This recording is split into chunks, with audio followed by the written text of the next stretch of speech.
Good afternoon, everyone. Thank you for joining us today. We are going to review a major study undertaken by Mentor, the National Mentoring Partnership. The study looks at why Americans volunteer as mentors and why they don't. In looking at the results, we hope to be able to target what some messaging could look like to recruit more mentors. But before we go further, we want to thank People's United Bank for giving Mentor New York funding to make these 3 webinars possible. The first one was about everyday mentors, how youth serving agencies can infuse mentoring into the fabric of their work on a daily basis. The second webinar gave people free tools to use to help promote their work, including the Mentoring Connector, the National Mentoring Resource Center, and the National Quality Mentoring System. And so today we'll talk about this study and the implications for your work and your program.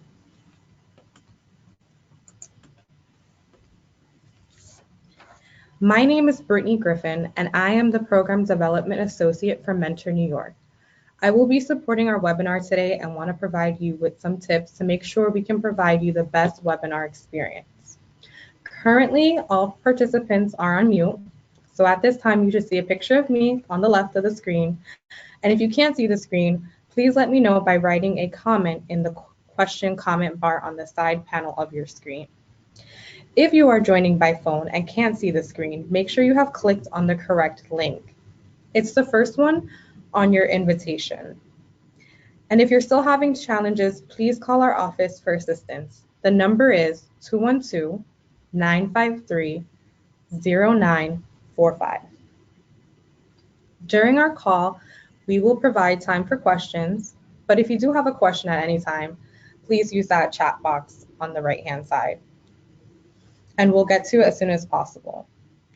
And if you have any other issues or questions, please do not hesitate to email me. Some of you guys can see it on the screen, but for those who may not, it's bgriffin@mentorkids.org. So that's bgriffin@mentorkids.org. Today's webinar will be presented by Jean Cohen, our Executive Director at Mentor New York. I will now hand the presentation over to Jean. Thank you, Brittany, and thank you, all of you, for joining us today. It's my pleasure to walk you through some of the key findings from the Power of Relationship study that Mentor undertook and published about 6 months ago. There are so many interesting findings and information pieces that I could speak for a few hours, perhaps, which might not be good. So what I've done is I've taken some key points that I'd like to share with you based on what we at Mentor New York know are some of the challenges that our 700 plus mentoring programs face on a daily or weekly basis. But there are many other facts and observations that I won't be able to touch upon today. And I encourage you to open the full study and take a look at the different sections about formal versus informal mentoring, corporate support, demographic information about who mentors where, and so on. I've tried to highlight some interesting and useful facts, but there are many more within the study itself. And at the end of this presentation, we will email you a link, a copy of the slide deck that we're using today, which has a copy of the needed links to be able to access the full study as well as key findings. So let's get started. So we're going to talk right now about how the study was constructed. So the first thing you want to know is it was a survey of American adults ages 18 and older.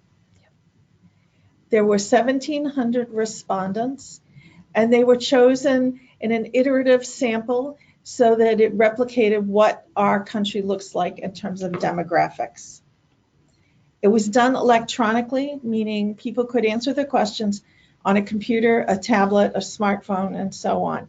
There were no pen and paper responses. All of it was electronic. It could be completed in English or Spanish. And the questions we're asking are about people who are mentoring or who have made a decision not to mentor. But the age group of youth that we're talking about are ages 6 to 24. So those of you who've been around the mentoring world might recognize that that's a much wider range than many studies. Many studies start with youth ages 8 to 9, not 6. And most studies in the past have ended at age 18. So this is a much wider spectrum of youth being served, and we're querying the mentors who serve them. One of the reasons for this is we see that people describe themselves as mentoring when they're working with a 20-year-old or a 21-year-old.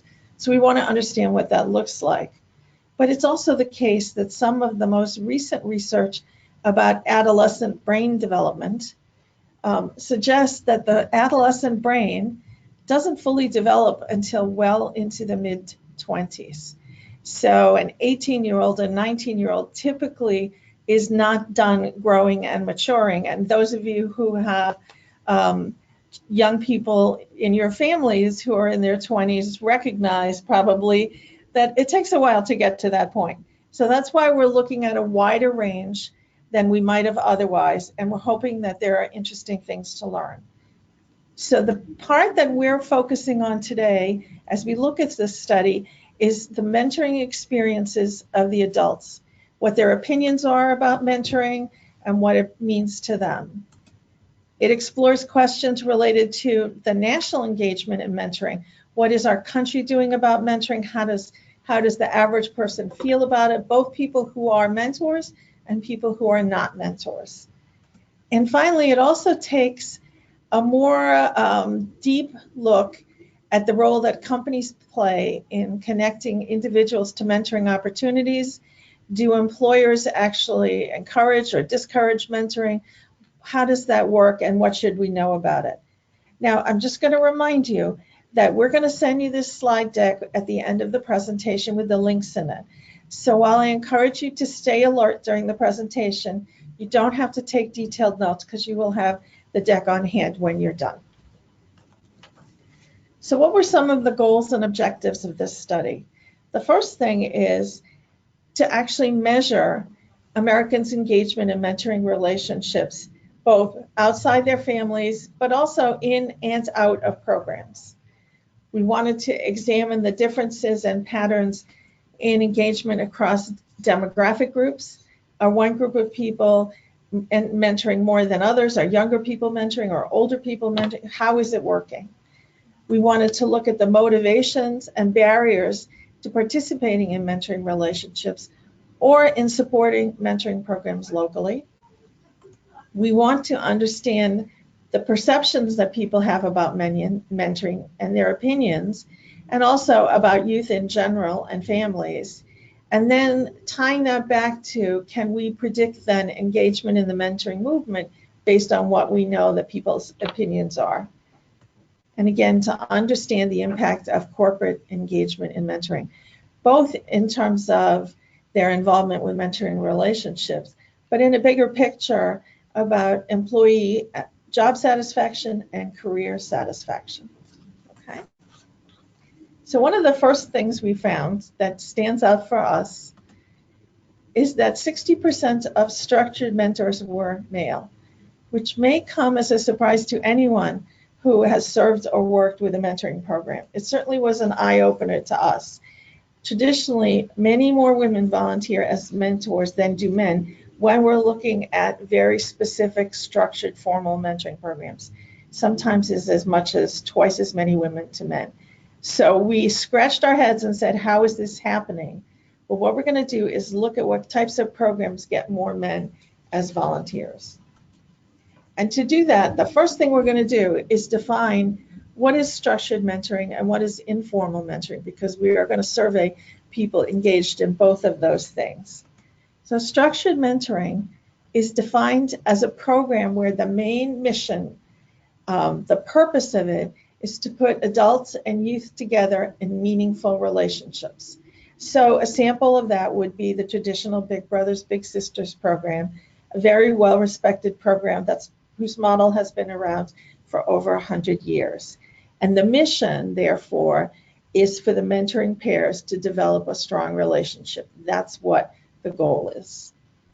Informal mentoring, on the other hand, they mentor not in a structured mentoring program, and the purpose of them coming together is some other activity. Maybe it's the chess club, or a football team, or a debate team, a youth ministry. And the adult engaged in that work sees a need in a particular youth, or the person was asked by someone because of a need in a particular youth to take on an informal mentoring relationship, even though that wasn't the primary reason that the person volunteered. So if I volunteered to be a chess coach, I didn't volunteer to be a mentor, but I might find myself serving as a mentor in a relationship with a child that I get closer to. So structured mentoring and informal mentoring are two different ways we're going to look at mentoring. Now, we can actually spend a lot of time debating on what the right definition of mentoring is, and we will all have our opinions about it. There's a lot of long-term longitudinal research. But for the goals of this survey, we wanted to understand what are the attitudes of the adults about who's mentoring and who's not mentoring, and we want to learn from those. So let's take this definition as a given: structured, informal, and the last category of people will be people who are non-mentors. And we're going to look at what we learn about people's attitudes about mentoring. All right? Okay.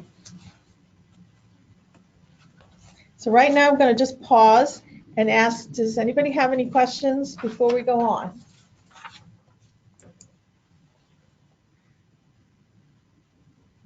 I don't see any just yet. Okay.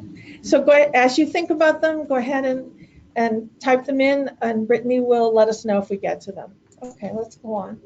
So what are some of the things we found in key findings? One of the first things we found that was, besides who's volunteering, is how many people are volunteering.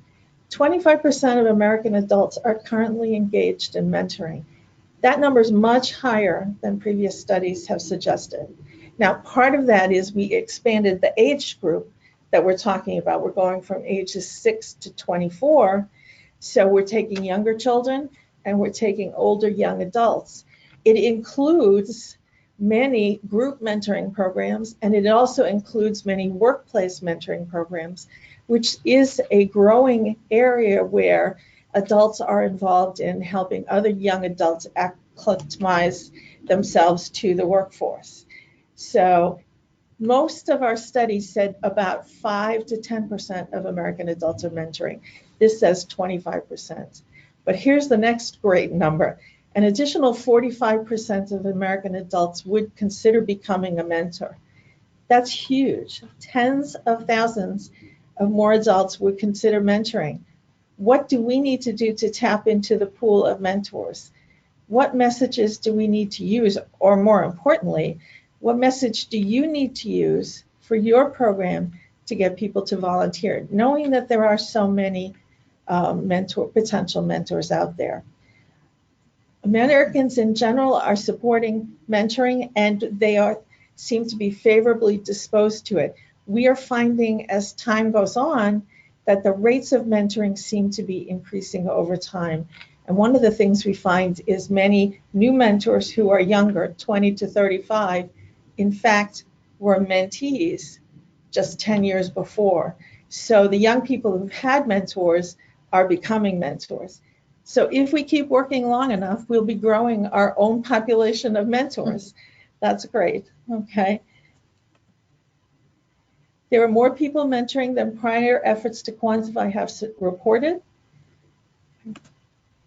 And Americans in general have a very strong support for youth mentoring. By the way, 45% of adults who would consider becoming a mentor, that translates into 109 million adults. That's an awful lot of people who would be willing to consider becoming mentors. And by the way, the value of that mentoring that goes on right now is really significant. The 25% of adults that say they are mentors translates into 486 million hours in structured mentoring alone. For informal mentors, the number is about 655 million hours per year. When you combine those two, it comes out to be over 1 billion hours of mentoring. And I'm going to add one other fact here. The value of a volunteer hour is $24.69. That comes from the independent sector. You can check that website if you'd like. When you multiply that by 1 billion hours of volunteer time, the value of mentoring that the country receives, our young people receive, is $28 billion. That's worth a lot to our young people and to our country. Mentors are providing such a value to our community and to our youth. And this is a critical opportunity, we believe, to increasingly engage the American public in mentoring.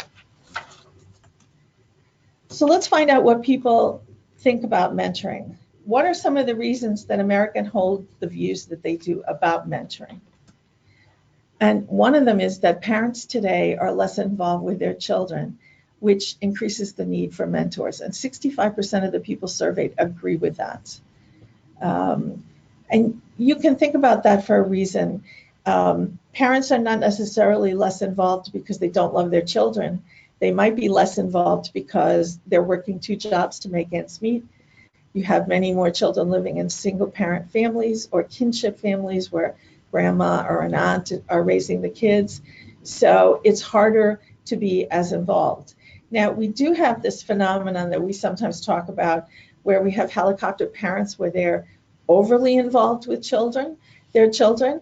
But for the most part, the young people that we see are young people who would benefit from their parents having a little more time for them and not having to work 2 jobs. My mentee had a really engaged mom and really committed to her children doing well, but she did work 2 full-time jobs to be able to make ends meet. So there was only many hours in the day for her. Okay. People also believe that growing up in today's society is harder than it used to be.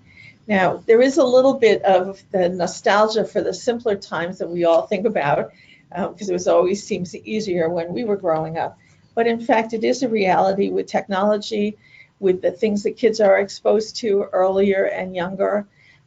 Certainly the whole circumstances of cyberbullying that we've seen really impacting children. Those were things that we didn't see 20 and 30 years ago. So there are many things about life that are making it harder to grow up.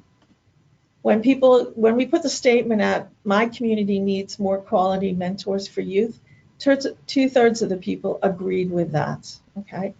And my community needs more quality mentoring programs, 60% of the people agree. So Americans are favorably disposed to youth mentoring. They see a need, and they think we should do something about it.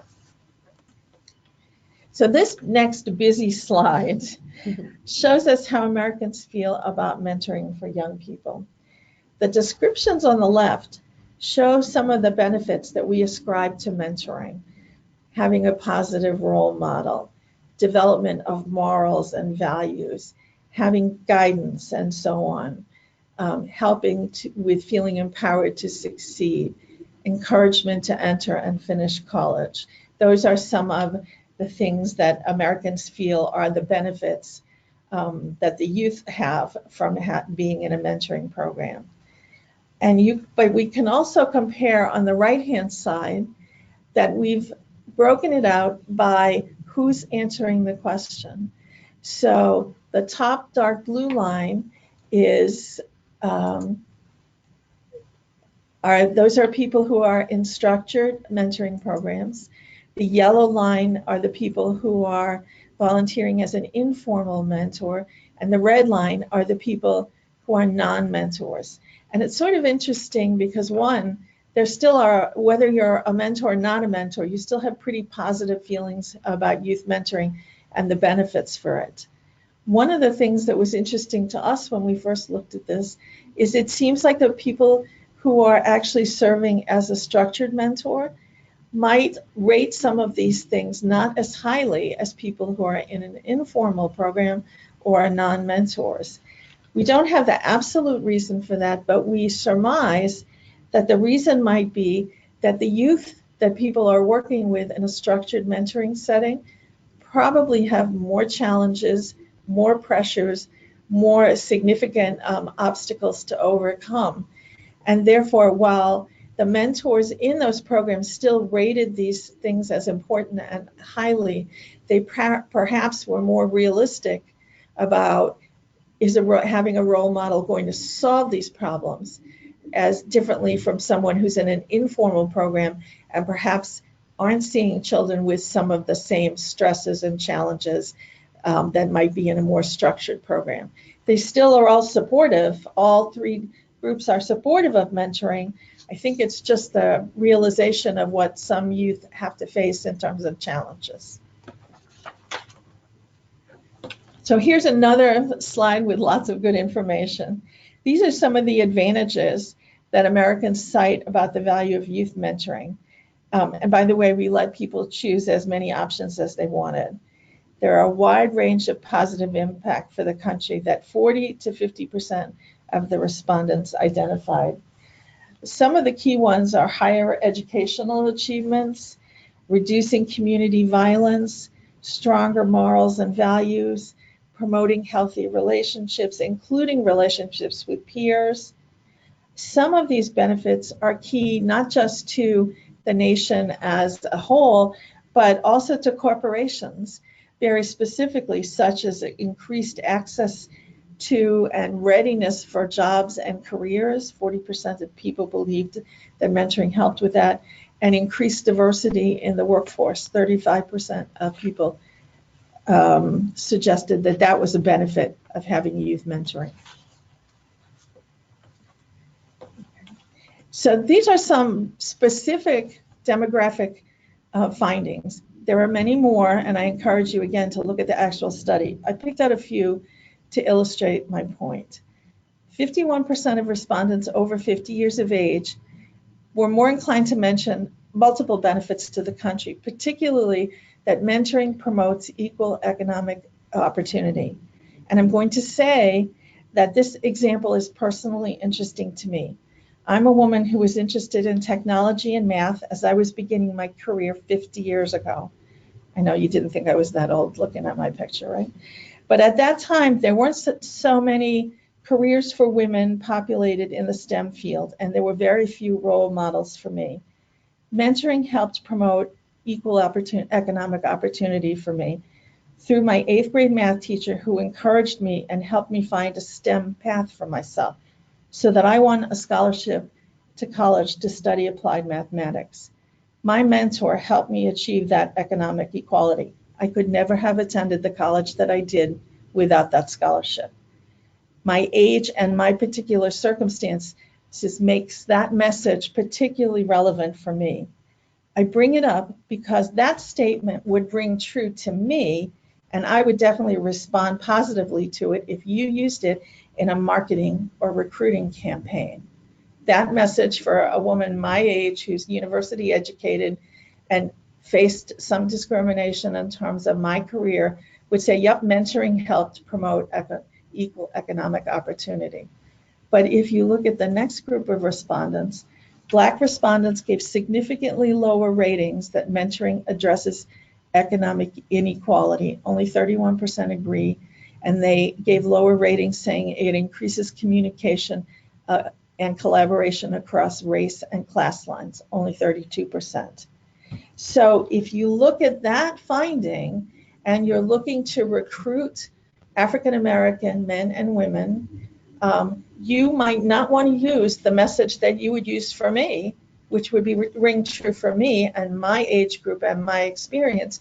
You might want to look at the message that would be one of positive guidance and role models. Those might be more relevant if you're recruiting in an African American fraternity, for example, or a business place, so that the message rings true for the people that you're talking to.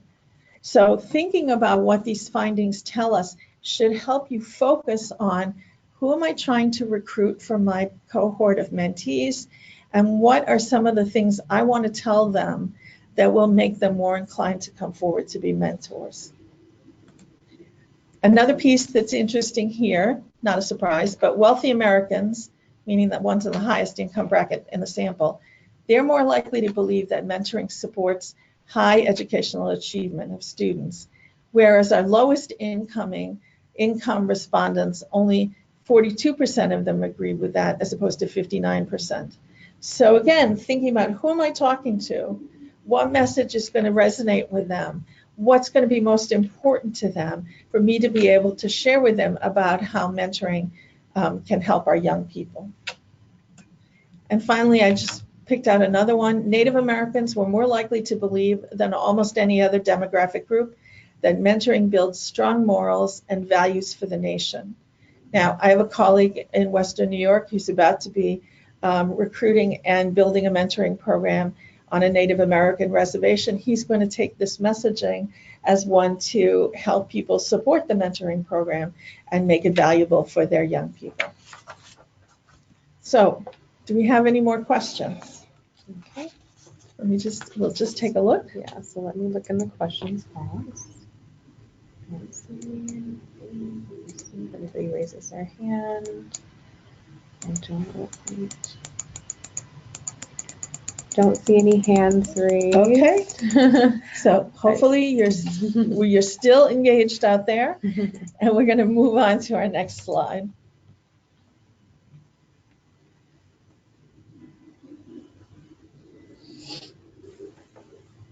So let's take a look at a little bit further view about youth mentoring here. Go ahead. And this one, 80% of Americans express support for the government investing in mentoring. Now, I know it's a challenging time when we have a standoff with the government, and I can't possibly predict what's going to happen in the short term.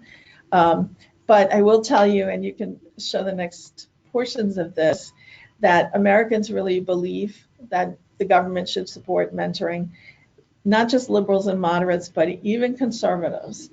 I bring this up because I'm sure that in your work, you come across government officials, whether they're your state senator, your state assemblyman or congressman, the city council member, the mayor, people in your community who represent you and your mentees and mentors. They should know that Americans really believe that the government should be investing in mentoring.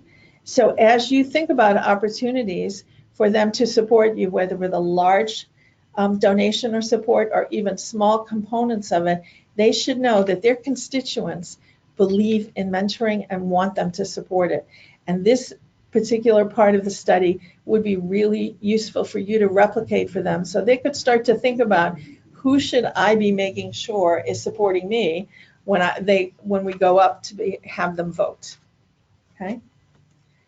So we're going to move into 3 slides now that actually compare some of the characteristics of structured mentors, informal mentors, and non-mentors. There's a lot of information here, and I encourage you to pull out the slide from the deck and take a look at it. But some of the key things I thought you might want to notice is, one, on the upper left-hand side, you see that more men than women are volunteering. And I mentioned before that some of that comes from workplace mentoring, which is actually more prevalent than we realized. And men do volunteer more for that particular type of mentoring than women. But there's also group mentoring that takes place. Again, more men than women volunteer there. We also found that people who are volunteering as mentors are actually younger than we thought. These are the people in structured mentoring programs, and 2/3 of them are under 40 years of age, which is pretty interesting because if you think about it, that's a prime time when people are building their careers. They might be having their own families, getting married, moving, those kinds of things, and yet they're finding time to be mentors. That's important for us to think about, okay? 2/3 of them, if you look at the second box on the top, 2/3 of them have a child in the home. Again, we used to believe that empty nesters would be the most likely people to be mentors when their children had left home to go to college or to go out on their own. But what we're finding is for structured mentors, that 2/3 of them actually still have a child living at home. That might change where we go to recruit. If you look over in the bottom right-hand side, you'll see a strong ethnic mix. 51% of structured mentors are white, 24% are Black, 21% are Hispanic, 16% are Asian. That's a pretty diverse group of mentors for structured mentoring. And again, that's an important thing to think about when you think about who are my mentees, who are the people I want them to be paired with. Is it important for them to have a Black mentor if they're Black? Is it important for them to have a Hispanic mentor if they're Hispanic? Do I want to achieve that kind of parity for them? So thinking about who are the structured mentors, this is an important piece. And the last thing I might mention here is if you look in the upper right-hand corner, 60% of the people who are here have participate in a formal religion. That's higher than the average American if we just looked across all Americans. So again, should I be recruiting at churches or temples, houses of worship? Should I be starting to partner with those organizations? Should I pair a local religious organization with a local school in a partnership for them to be able to provide mentoring support for young people? Okay, let's move on to the next one. Now these are informal mentors. And I can't put the two side by side, we wouldn't be able to see them, but there are some differences. For example, it's a little more balanced between men and women. 53% of the men are men. So it's closer to 50-50. And if you remember the structured mentors, it was 61% men. So that's a difference there. Children, only half of them, in fact, not even half, have a child in the home. Okay? They're middle-aged. 3 out of 5 people, 60% of them, are over 40, whereas before they were under 40. So a big difference. They are religious. Over half participate in a formal religion. They are still ethnically diverse, but not as ethnically diverse as the structured mentors. So again, we want to think about this, about what kind of a program do I want to have for these young people? Who am I going to recruit? Who is likely to come forward to be part of my program based on what we know about these demographics? And again, I remind you to look at the religious piece because, in fact, those numbers are much higher than the average when we look at Americans across the whole population. Those people are reporting that they're engaged in mentoring and they're part of a formal religion. It's not that I'm promoting formal religions, but if in fact that's where people gather who would like to be mentors, then we should gather there too, right? Okay, let's go on to the next slide. So what are some of the characteristics of non-mentors? So I'm always interested in people who don't want to be mentors, I have to tell you, because I want to convince them they're wrong. Although we do have an expression here at Mentor New York, which is bless and release. If someone says they don't want to do it, you have to thank them and let them move on.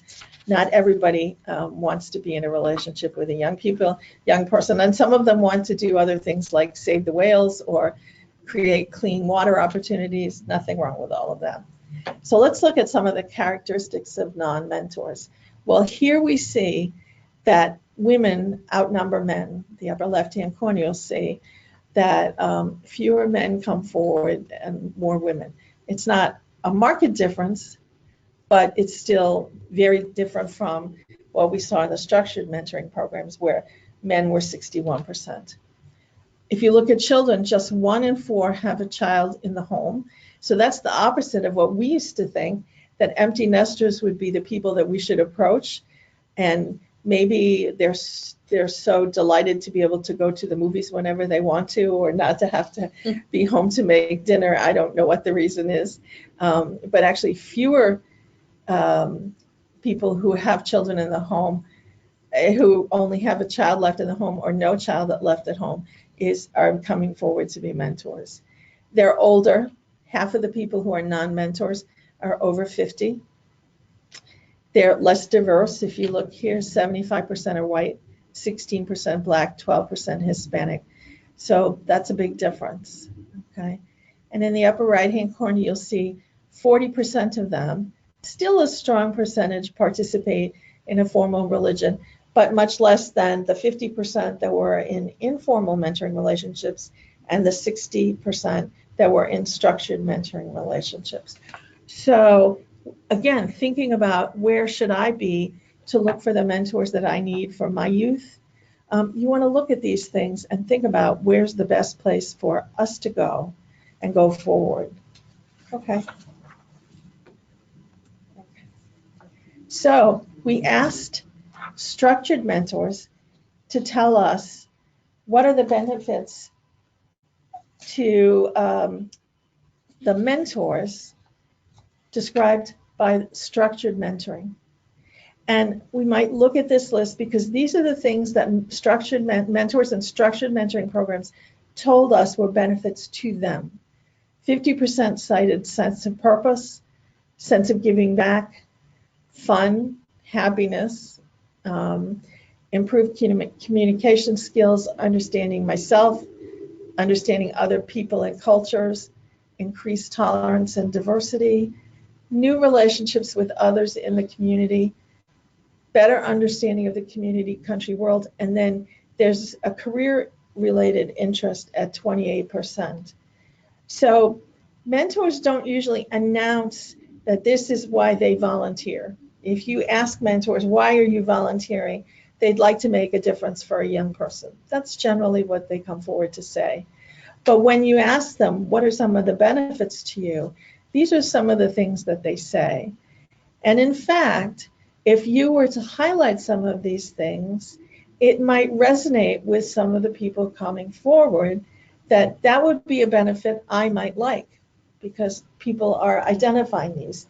At Mentor New York, we have a slogan that says, change your life, be a mentor. And we find that it does resonate with people and they'll say, how will it change my life? And we use some of these examples to talk about it. It doesn't take away from the generosity of spirit that people have when they volunteer to be a mentor, but it is realistic in the sense that building a mentoring relationship is building a friendship. And having a friendship generally means that both people benefit. And this is some of the things that mentors have said they benefit from. So again, you're not going to advertise necessarily that this is the place to learn how to communicate better. That might not get you a mentor. But understanding that people come forward for some of these reasons is actually a good thing to understand. We try to tell people that mentoring is fun. Mentoring will give you a chance to step away from your day-to-day experience and have a good time with a young person, maybe doing things you never would do otherwise. My mentee and I played Connect Four for many years. She was a great spatial relations person, really great math person, and I never beat her once in all the years, and we started when she was in second grade, so it's sort of embarrassing to me, but I loved playing with her because I could count on her to beat me and think about it and really try to have a good time with it, and it was fun.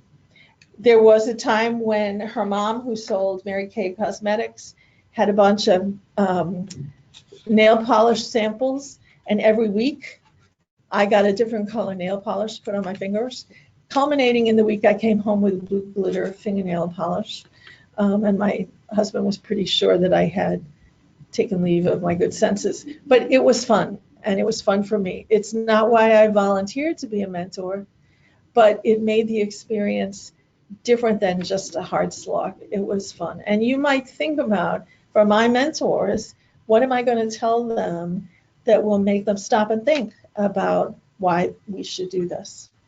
Okay, so let's go on. So here's the piece that I'm most interested in. What are the barriers to mentoring? why people decide they're not going to become a mentor. So take a look at this list. They don't know how to get involved. They don't have time due to work. Don't know kids in my neighborhood. Feel parents should take responsibility, and so on. And all the way down to, I dislike children. 1% of them said that. Although I think it's pretty brave to admit in a study like this, I actually don't like kids. But there may be people like that. But what I'd like you to do is think about what those reasons are. And then let's move to the next slide where I edited a little bit. I pulled out 5 reasons from the left why people give why they don't volunteer as a mentor. And look at what they are. They don't know how to get involved. They don't know kids in my neighborhood. No opportunities to mentor locally. I don't feel that children could benefit from what I have to offer. And I'm waiting for someone to ask me to get involved. Now think about your program and the messaging you use to encourage people to volunteer. Does your messaging help get over some of these hurdles that people have about becoming a volunteer? Do you tell them how to get involved? Do you tell them that there are kids in their neighborhood that would benefit from having a mentor? Kids in their community. These are all things that you can work on through whatever marketing outreach you have, through your use of existing mentors to recruit others. So if I have someone in a certain neighborhood who's volunteering as a mentor, I'm going to ask him to have a few of his neighbors over for coffee and ask him to talk about how he's mentoring right in the neighborhood. So people see that somebody right here is doing it and there are kids locally who could benefit. You can also validate the talents needed to be a good mentor. Caring, listening, interested in young people, willing to be there and to be consistently available. Those are things that most people, when they come forward, if they want to help a youth, they feel that they can accomplish those things. And we need to let them know that children can benefit from what they have to offer. You can tell people the things they don't need to do. They don't need to be able to solve quadratic equations. They don't need to be able to speak Latin or understand quantum physics. They need to be able to do the things I just spoke about. Be caring, listening, interested in young people, willing to be there, consistently available. Those are really human characteristics that most people who are interested in young people can accomplish that. And finally, waiting for someone to ask me to get involved. You can do that. You can ask them. You can say, your pastor suggested I speak with you because he thinks you would be a great mentor. Would you consider it? Or your boss suggested that I talk to you about the workplace mentoring program because she believes that you would do a great job as a mentor. Would you take on one of your colleagues as a mentee? So for these 5 reasons that people give as barriers to mentoring, we have in our power, or you have in your power, ways to counteract those misconceptions with the messaging that you're going to do and undertake. Okay, so let's talk about next the role of business and employers in mentoring participation. So the first thing is, if you look at the slides on the left, the drawings on the left, there are some key ways that corporations support mentoring. 49% of them connect interested employees with mentoring opportunities. That sounds a lot more complicated than it is, but we found that asking a company if you can come in and do a breakfast meeting with coffee and bagels where you talk about mentoring opportunities in the community and let employees know about it. We do a lot of lunch and learn where we bring a bag lunch and employees just come and ask questions about where they can volunteer in their communities, near where work is or where they live. Companies provide donations of goods or services. It's not just writing a check. It can be, if it's a local deli once a month, providing a 6-foot hero to feed the kids and the mentors at an after-school program, donating pizza, donating calendars for young people when school is starting in September. Lots of different donations of goods or services can be helpful. There can be fundraising events that support mentoring programs. Sometimes that a company will undertake and do a walk, a run, or some sort of event to support mentoring programs, whether mentoring in general in the community or a particular mentoring program. There's corporate giving and monetary donations. Sometimes the company writes a check for a mentoring program. Sometimes it's the company's foundation. Sometimes they offer to have employees designate part of their salaries each week through a United Way or Community Chest donation. And the final way is providing time off for employees to mentor in a particular program. And that can take 2 forms. One is, or actually 3 forms, but one is that the company can actually partner with a particular mentoring program. We have a law firm that partners with an elementary school nearby, and their employees once a week go over and have a bag lunch with the students. They play word games, they talk. So that there are times, so that's a company-owned mentoring program, as it were. Sometimes companies actually give employees an hour off a week to go mentor in a program of their choice. And that can take 2 forms. It can be release time. I'm going to give you an hour out of your workday to go and be a mentor. And sometimes it's flex time. So an employee might take their lunch hour, go have lunch with a student at school, and work an hour later or come in an hour earlier to cover their work. But so those are 5 different ways that companies can volunteer support for mentoring programs. So now what I'd like you to take a look at on the right-hand side are these 2 pie charts. And what it tells us about is so interesting to me is the difference between when the employer is involved in mentoring and when their employer is not involved in mentoring. So the first pie chart, the employer is not involved in mentoring. We see that 25% of the employees will volunteer to be a mentor, either in structured or informal mentoring. So the blue section are the volunteers, and the red section are the non-mentors. But look at the difference when you switch to the second pie chart. When the employer is involved in mentoring, and I say involved in mentoring, meaning any one of the 5 things on the left-hand side, it doesn't mean they have to have a mentoring program. It doesn't mean they have to write a big check. Any one of these things. Look at what happens. The number of mentors who are employees triples. So now the blue pie piece are mentors in structured or informal programs, 74%, and the non-mentors are 26%.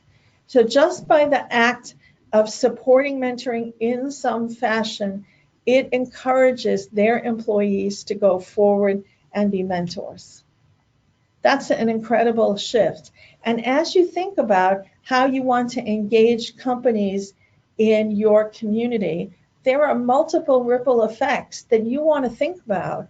Maybe they're not going to be able to have their employees leave the bank floor if they're tellers to go and be a mentor because somebody needs to be working the teller slot. But can they support fundraising events? Can they connect interested employees with other mentoring opportunities that take place in the evening or the weekends? Once they make a commitment to mentoring, you will see that their employees in general will get involved with mentoring because it's something the company stands for. Okay? And this is just amazing. When employers support youth mentoring, 73% of the employees report strong career satisfaction. Now, when I say support youth mentoring, I'm going back to the previous slide where we talked about those 5 different ways that employers can support youth mentoring. It doesn't have to be that the employee is volunteering as a mentor or not. It just has to be that they know their firm is supporting mentoring. And the value to the company of employees who have strong career satisfaction is huge. Employee turnover can be one of the most expensive items for a company to manage. Career satisfaction lowers employee turnover. It doesn't eliminate it, but it does impact it. And it can be a relatively inexpensive way for a firm to make significant inroads into employee morale and satisfaction. Okay. So this next slide talks about, and you can see I'm trying to give you snippets of so many different parts of this study so that you can think about which ones of these are going to be really helpful to me. So this particular slide takes a look at what are the predictors of mentors' likelihood to recommend mentoring to their friends, their family, their colleagues. And this happens to be mentors in structured programs. I just picked one so I could give you an illustration of it. So if we look at what will help us predict whether or not a mentor in a structured program is likely to recommend mentoring to someone they know, we look at the quality of support that the mentor receives from the program itself. That means from you guys who are supervising the program. The more quality support there is, the more likelihood there is that the mentor will recommend mentoring. And that takes up 43% of their decision about whether or not to recommend mentoring. If they're mentoring youth from a different socioeconomic status, it equals more likelihood to recommend, and 9% of that will come from mentoring a youth from a different socioeconomic status. We don't know exactly why that is, but we hypothesize that it might be because it's clear to the mentor that their support for the mentee is important and valuable. They see a discrepancy perhaps between the mentee status and their own, and they want to be able to be seen to be doing good work for a person who could really benefit. Okay, so 9% of that predictor for likelihood to recommend will come from mentoring a youth of a different socioeconomic status. And then the last one I'm going to call out is supportive parents. Supportive parents equals more likelihood to recommend, or conversely, the lack of support from the parents will decrease whether or not the mentor is likely to recommend mentoring. So supportive parents, that doesn't mean the parent has to become the mentor's best friend, but it should mean that they are supportive of the mentoring relationship so that they don't use not seeing your mentor as punishment. So if Tommy goofs off, his mother doesn't say you can't see your mentor, she thinks of a different consequence for his bad behavior. Maybe she says you can't go to the movies with your mentor, but you can see him. You can sit in the front room and chat with him about why you didn't want to do your homework or whatever that he's being punished for. But supportive parents don't get in the way of the mentoring relationship. And when there are supportive parents who believe that mentoring is important and make sure that they do what they can to support the relationship, then the mentor is 8% more likely to recommend mentoring. So we've actually taken 60% of the factors that go into whether or not mentors are likely to recommend mentoring to their friends, family, and colleague. And that's actually important to think about because one of the things we know from previous studies going back as early as 1998 is that one of the most telling reasons that people gave about why they became a mentor was a friend or family member asked them. So making sure that your mentors are going to recommend mentoring and encourage people to do it is a great strategy for you to have to recruit more mentors. Okay. So maybe we should pause here for a second and just let me ask you, do you have any questions about some of the things we've talked about here? No questions? I'm going to see if anybody has their hand raised. Okay. You're still out there, I hope. I don't see anything. Okay, so we'll keep moving along. So I did a little more digging around what are some of the characteristics about informal mentors that will be of interest to you. And it goes back to the thing I just mentioned about people asking others to be mentors. 41% of informal mentors, remember, those are the people who volunteered for some other function like football coach, softball coach, debate team, and were then asked to work with a specific student.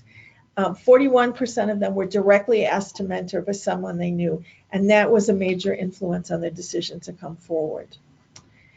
It makes us stop to think. If we're looking for mentors for structured mentoring programs, if we use our existing mentors to think about who they know that are serving as informal mentors. So if I know somebody who's teaching the local softball league, he's probably a good candidate to invite him to become a structured mentor because he probably understands what's involved, what is entailed with working with young people, and would probably be predisposed towards it. And we know that asking him specifically will be more likely to get him to come forward.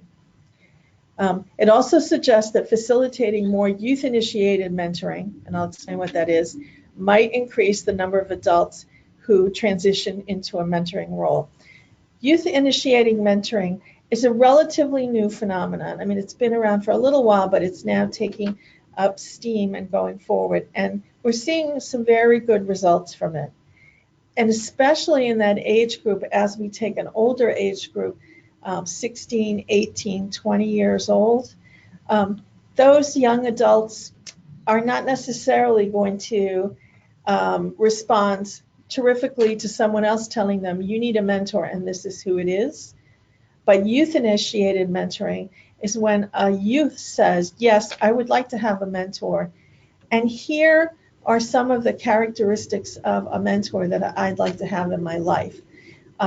Thinking about adults that I know that I admire, what are their qualities and characteristics, and the program actually helps the young person identify adults that they know or identify the characteristics of what they would want to have in an adult mentor. So it gives the youth ownership of being in the mentoring program, wanting to have a mentor, and some ownership of who they're actually asking to become a mentor. The program then goes on and the youth asks the mentor, and then the program screens the person and trains them and prepares them just like they would in a regular program. But the adult, the mentor, has been asked by the young person. A direct request from a young person is a very hard thing for anyone to turn down. It's the ultimate in honoring someone for what they do and who they are, that I want you to be a mentor in my life. And for the young person, it actually talks about the qualities that they want to have in the adults who are around them in their lives, perhaps the qualities that they want to emulate themselves, and it gives them tools to continue to collect mentors as they age and transition. One of my favorite stories is about Edna, who was 92 when I trained her to be a mentor. And I always ask people to tell us who mentored them when they were younger. And Edna said, can I talk about someone who's my mentor now? And I thought, I hope I get to be 92. But the second thing I thought was, boy, I hope when I'm 92, I still have someone who's mentoring me. And we want our young people to think that they can always have people in their lives that they can turn to and rely upon. We'd like them to be mentor magnets so that they always feel that there's someone who's got their back. Some more information about informal mentors we can talk about. Informal mentors are working with an older population. They're working with teenagers and young adults. 50% are mentoring someone 14 to 17, and over 40% are mentoring a young adult. So they're changing some of the responses we got in our study just by the fact that they're working with older youth. Informal mentors are especially relied upon during the transition into adulthood. And if you think about when young people are transitioning out of the supports they already have, like high school, like the youth group at their church, like the after-school baseball team that they're on. Those things disappear as they age. So just as a time when they're moving into adulthood where there are serious and complicated issues that make that transition perilous and confusing, they actually have less access to some of the supports that they had when they were younger teenagers. So expanding mentoring to serve this population of older youth actually is an important thing to do. And we see that there are some places where there's a recognition of that. In New York, kids in foster care can still get services up to age 21, for example. Used to be 18. So there's a recognition that 18 and done is not realistic. Now that we have the studies that we do about how, excuse me, the adolescent brain develops, it is even more important for, we think, to make sure that this young adult age has people to turn to and that they can depend upon. So this informal mentoring group is going to play an important role in serving this cohort of people. Okay. So the keys to informal mentoring success, what are some of the keys when we looked at what do mentors tell us? But the first thing we found is that they actually mirror those of structured mentoring programs. An opportunity for the mentor to provide leadership and enrichment. So leadership in terms of being a great role model, not leadership in terms of telling people you have to do this, you have to do that, but leading by example.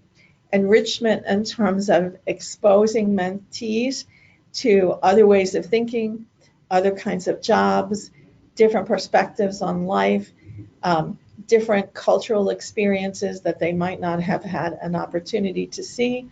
Those are all things that informal mentoring relationships promote, but they actually are things that are promoted in structured mentoring relationships as well. Effective communication, absolutely, is a critical piece in informal mentoring success, but it's also true in structured mentoring programs. Offering respect and trust. This is one that's near and dear to my heart because I really believe that it takes a great deal of strength of character for a mentee to agree to be in a mentoring program, to agree to have a mentor in his or her life, share with them their challenges, the things they worry about. And I think we should honor that they take a chance on the adults because they may have had adults in their lives before who have disappointed them. So one of the ways, the most successful ways to offer respect and trust is for the mentor to demonstrate respect for the mentee as well as the other way around. Do you have your mentoring pairs work on trust issues and recognize them and call them out when they're successful? Do you give them opportunities for better communication? There are many exercises that organizations use to improve communication among coworkers. Could you practice some of them with your mentoring pairs? And again, this was called out in the informal mentoring success, but it mirrors what we find in the structured mentoring programs as well. Providing love and a real connection. Now, love means caring and a connection with another adult. And again, that's true both in informal and structured mentoring relationships. So these tools or these guidelines really work for both of the different types of mentoring programs you might have. And how do you want to learn from this? You want to think about what you're doing in terms of supervision of your mentoring relationships and the support you're providing for the mentoring pairs. Do you want to build in tools that give them chances to communicate better, chances to develop trust, demonstrate caring, give them an opportunity to thank each other for their time together, or to call out some of the good qualities that they each bring to the table? There's lots of different ways that you can, in your supervision, excuse me, really encourage a benefit to both informal mentoring success and structured mentoring success. Okay, so we are now going to give you a chance to ask any questions that you might have.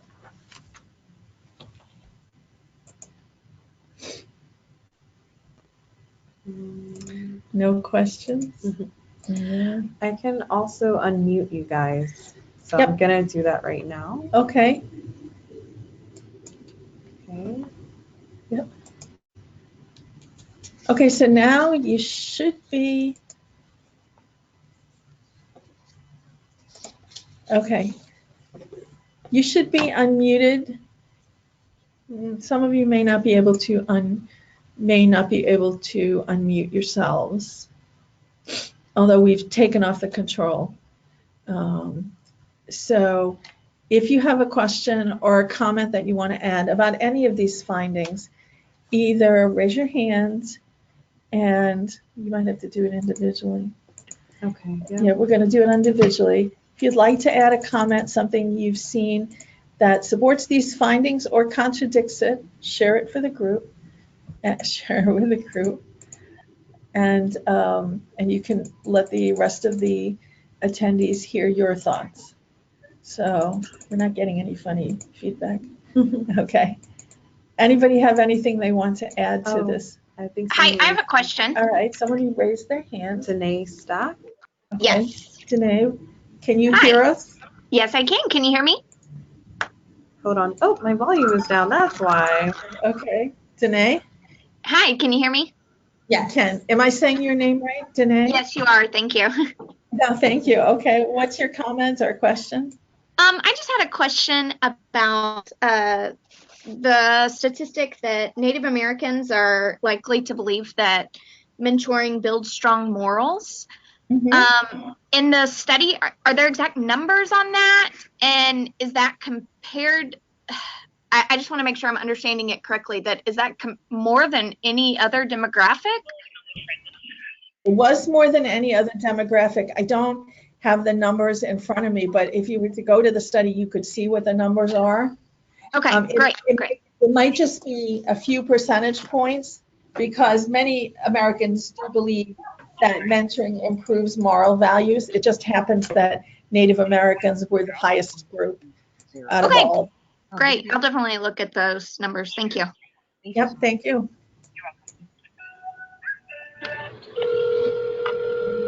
Now we have everybody. Yeah, someone is calling out. I hope they're ordering. So, anybody else have any questions? No? Okay, thank you. All right, so let's move on. We're getting close to the end of our study, our conversation. So we're going to talk about our conclusions and paths forward.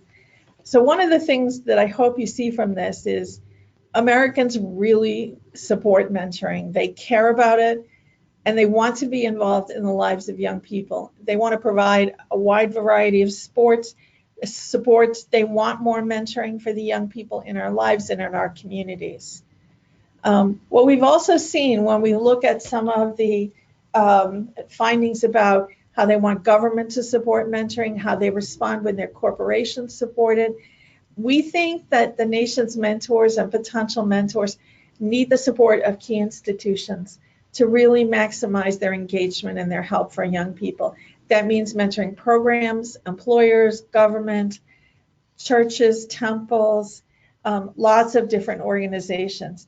I'm going to ask you right now to take a moment and jot down 3 institutions in your community to approach with these findings and ask them for support. And remember, support doesn't have to be money.